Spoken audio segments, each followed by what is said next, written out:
पश्चिम बंगालचे नवे मुख्यमंत्री म्हणून भाजपा नेता शुभेंदू अधिकारी यांच्या नावाची घोषणा केंद्रीय गृहमंत्री अमित शहा यांनी आज केली।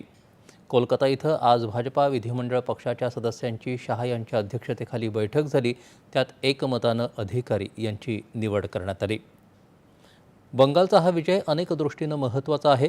100 वर्षांच्या वैचारिक प्रवासानंतर गंगोत्री ते गंगासागरपर्यंत भाजपाचं सरकार बनलं आहे। पक्षाचे संस्थापक श्यामाप्रसाद मुखर्जी यांच्या भूमीवर आज भाजपाचं सरकार बनत असल्याचा विशेष आनंद आहे, असं अमित शहा यावेळी म्हणाले।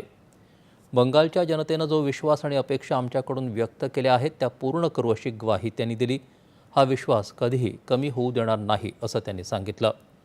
आज त्रिपुरा, आसाम आणि बंगाल अशा तिन्ही ठिकाणी भाजपाचं सरकार आहे।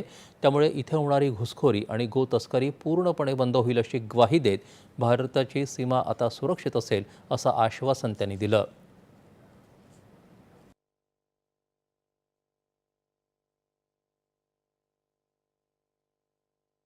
मैं विश्वास दिलाना चाहता हूं, आपके परिवार के स्वजन का वो बलिदान पश्चिम बंगाल की सीमा को भी सुरक्षित कर पूरे भारत को सुरक्षित। ये विजय का एक और मायना है।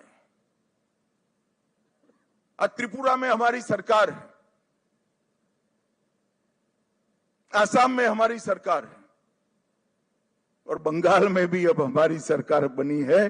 घुसपैठ असंभव होने वाली है, गौ तस्करी असंभव होने वाली है और दृढ़ता के साथ बंगाल सरकार और भारत सरकार इस सीमा को राष्ट्र की सुरक्षा के अभेद किले के अंदर परिवर्तित कर लेगी। हा विजय केवळ पक्षाचा किंवा विचारधारेचा विजय म्हणून मर्यादित नाही, तर राष्ट्रीय सुरक्षेत असलेली उणीव या विजयामुळे भरून काढता येणार आहे, असंही अमित शहा म्हणाले।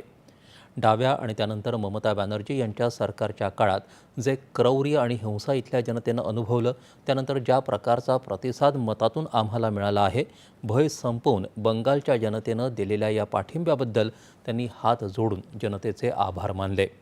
मुख्यमंत्रीपदी निवड झाल्यानंतर शुभेंदू अधिकारी यांनी बंगालची जनता आणि पक्षाच्या नेत्यांप्रती कृतज्ञता व्यक्त केली।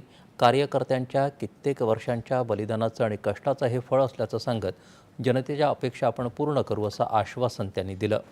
नवे मुख्यमंत्री आणि मंत्रिमंडळाचा शपथविधी उद्या सकाळी 11 वाजता रवींद्रनाथ टागोर यांच्या जयंतीदिनी होणार आहे।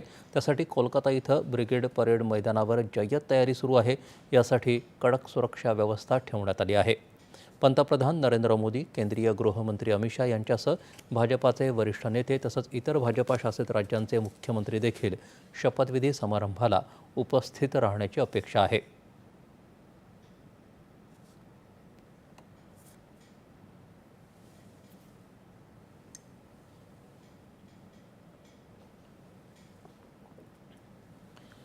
विधिमंडळ पक्षाची बैठक संपल्यानंतर शुभेंदू अधिकारी यांनी राज्यपाल RN रवी यांच्याकडे जाऊन सत्ता स्थापनेचा दावा केला।